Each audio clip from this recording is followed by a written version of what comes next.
Presented by Ebix cash. हर खुशी के लिए काफी है।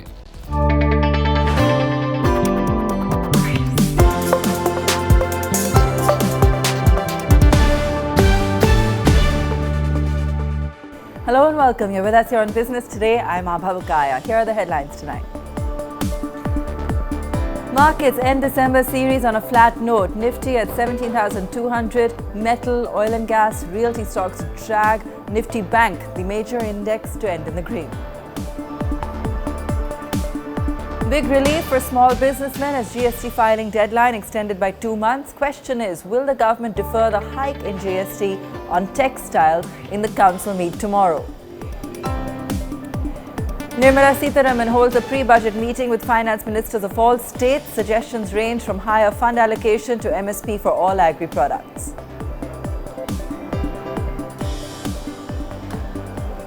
Multiplex operators meet Delhi Chief Minister, ask that cinemas be allowed to reopen, seek equal treatment with comparable industries.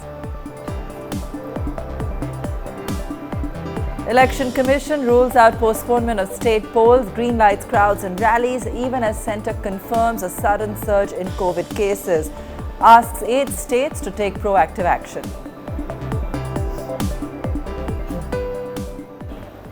Markets ending flat amid volatile trading on expiry day, dragged by index heavyweights. Nifty was absolutely flat at the end of the session.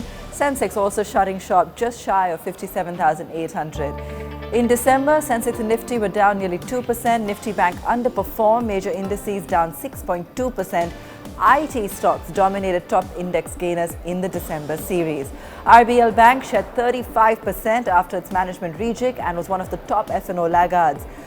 Diagnostic and chemical stocks were among some of the top F&O gainers.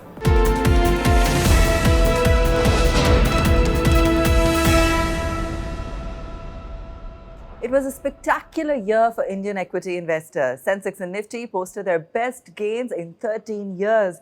Soaring unicorns, private capex and significant pickup in the pace of vaccination added to the buoyant sentiment.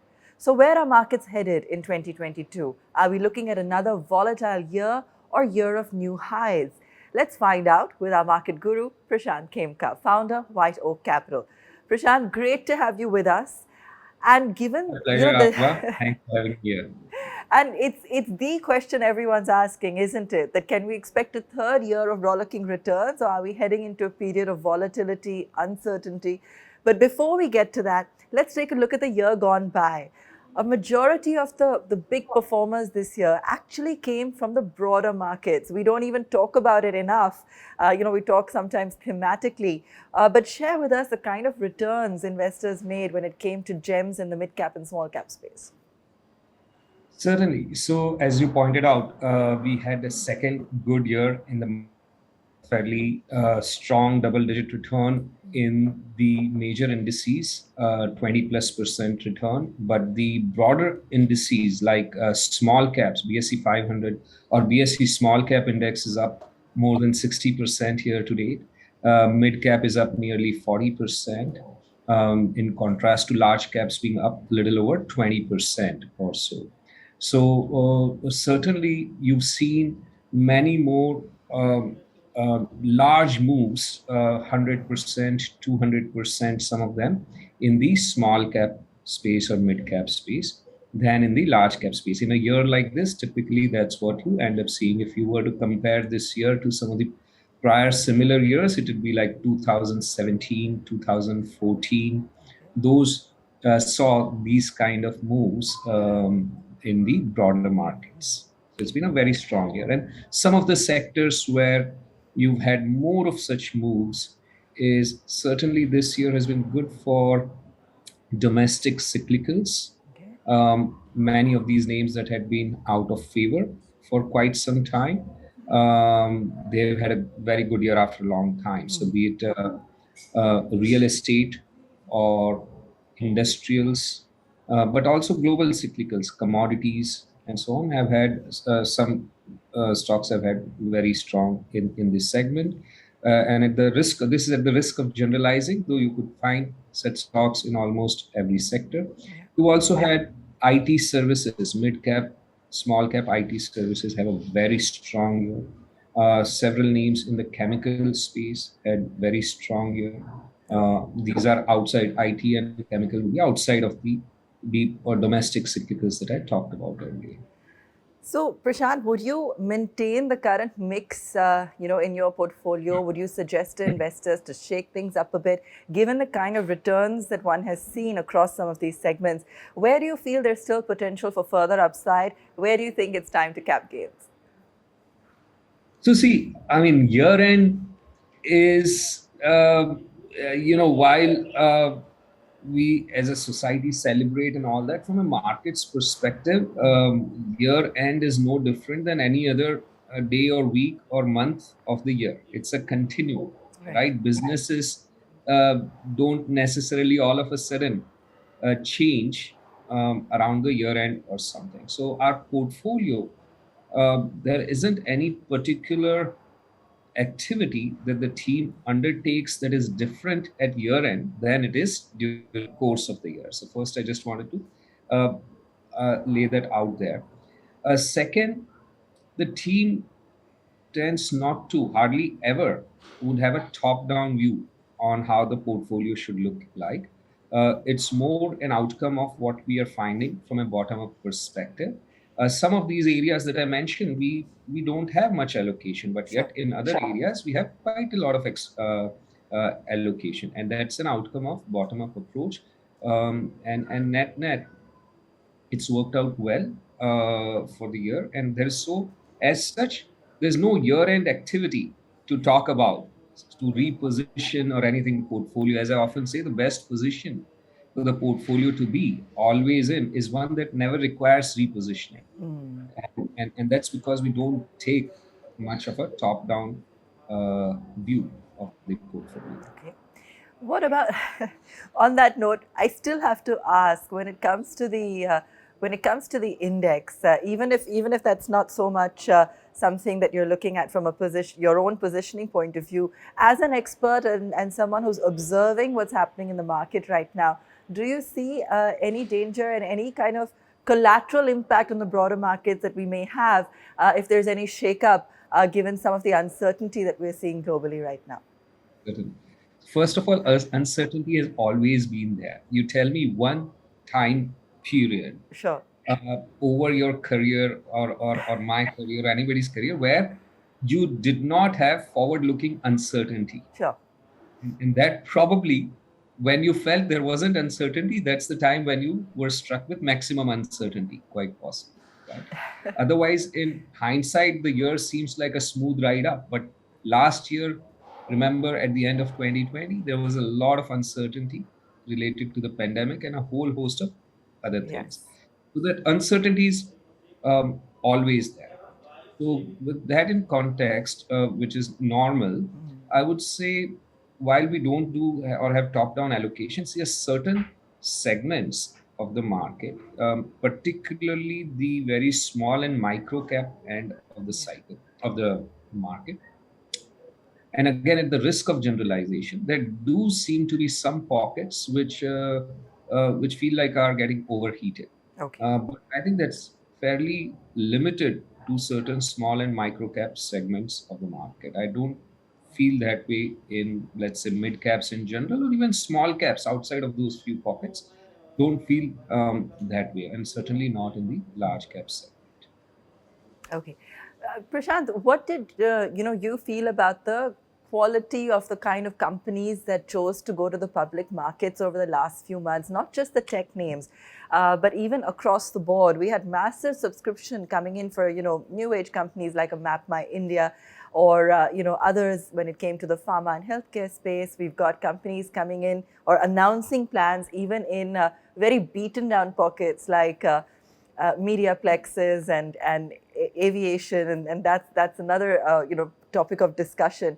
But what did you feel about the quality of subscriptions that we saw?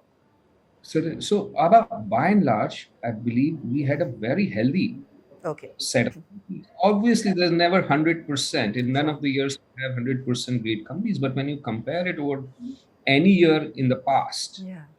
I would say the mix of companies doing IPO this year would be on average better than the average year, right? Not saying top of the line in my recollection, but certainly not below par or not below average.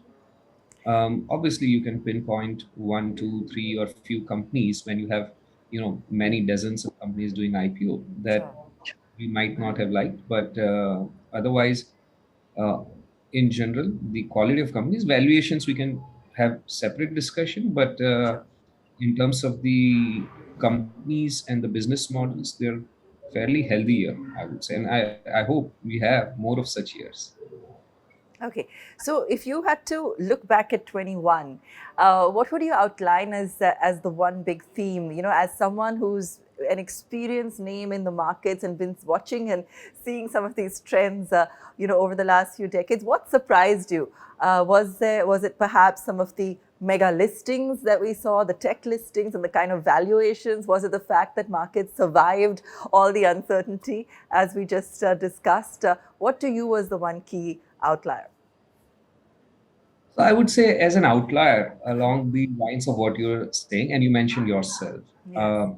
I think the listings of new age companies, new age tech companies, was one of the positive surprises. Um, it it is a major step forward, I think, in the Indian markets, for the Indian markets. This is something that's been going on in the developed markets like US for several decades now, and other emerging markets like China and elsewhere, Korea and other places have happened about a decade ago. And it was about time that Indian markets also opened up for such listings. Not all of them need to be profit making and already at much somewhat mature stage of businesses. It's okay for companies to come in, like Nasdaq, which there's a lot of fan following of Nasdaq in India as Yes. well as around the world, right? Majority of IPOs are loss making companies, right? FANG, which is the most popular acronym of the year, or last 2 years or 3 years, majority of those companies were loss making when they went public, right? So it is reflection of a maturing or developing market, maturing not in the negative sense, but in positive sense, of a market which can see some of these companies get listed and get good response. Now, all of them are not going to be good experience, a great experience, because that's not how equity market is supposed to be in first place. But they're, on the whole, it's healthy for the market. Well, we're watching out for the big one going forward, and that's going to be LIC. Curious as to what kind of interest you see if and when that one gets off the block, and also on the government's divestment program. Is that something that excites you, or that you're observing, even if not buying into immediately? What's your opinion on the kind of agenda they've outlined? Certainly, Ava. So would refrain from talking about any specific IPO we are facing others, but on the whole, I think it's a very, very positive development. What the government has announced. Obviously, the pandemic, has slowed things a little bit, but if as and when it gets implemented, it's a very positive development for the Indian market and the Indian economy. Divestments of companies that have been highlighted, and strategic divestments, and stake sales, they are, I think, long pending items that this government has sought to address, and very keen, ourselves and our clients. Most of our clients are foreign investors, very keen to see this evolve. And you can catch that entire conversation with Prashant Khemka on businesstoday.in, as well as our YouTube channel. A crucial meet of the GST Council, chaired by Finance Minister Nirmala Sitharaman, is scheduled for 11 a.m. on the last day of the year. Sources have told Business Today TV that the meet may discuss the deferment of the proposed hike in GST rates on textiles and footwear.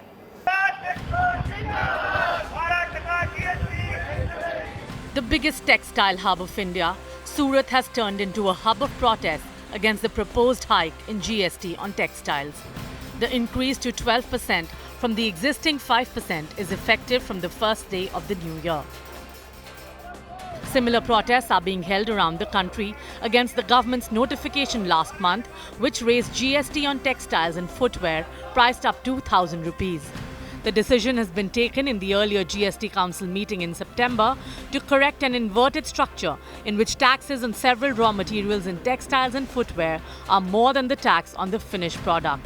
The industry is opposing the hike, saying the move will make clothes expensive and lead to unit closures and job losses.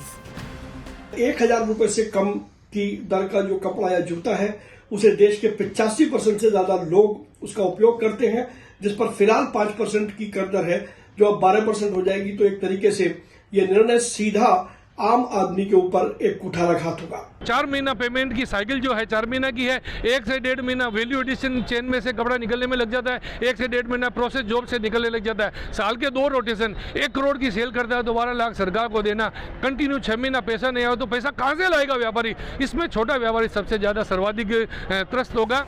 Though the decision to hike GST was a joint one, with the Union Finance Minister joined by all state finance ministers, some states are now opposing the hike.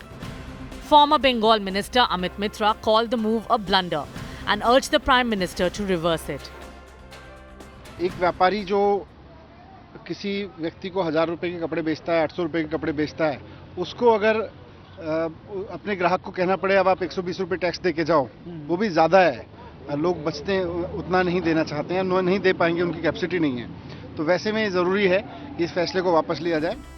The Textile Ministry on its part, in a statement on Tuesday, ruled out a rollback of the GST hike, saying a much-needed correction in the inverted tax structure in man-made fabrics was needed. Well, while the question of rollout is being requested by certain state finance ministers, it is certain that GST Council could actually agree and review the case of deferment. Apart from this, the GST Council will also discuss on GST rate rationalization and also about the much awaited merger of 12 and 8% GST slabs. While a rollback is out of the question at this point, the GST Council may concede and agree to defer the hike. Apart from this, the Council will also discuss recommendations to rationalize some GST rates. There are also plans to merge the 12 and 18% slabs. With Karishma Asudani, Bureau Report, Business Today TV. Meanwhile, come the new year and with the additional 5% GST levy set to kick in on food aggregators like Zomato and Swiggy, as well as cab aggregators like Uber and Ola, it's not just the higher cost for consumers.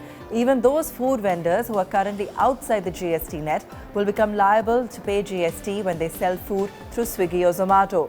Bipin Sapra, tax partner at EY India, points out that the new rules also place an additional compliance burden on e-commerce operators for just facilitating supply through their platforms. Multiplex Association of India has appealed to the Delhi government for reintroducing 50% capacity and double vaccination requirement over a complete closure.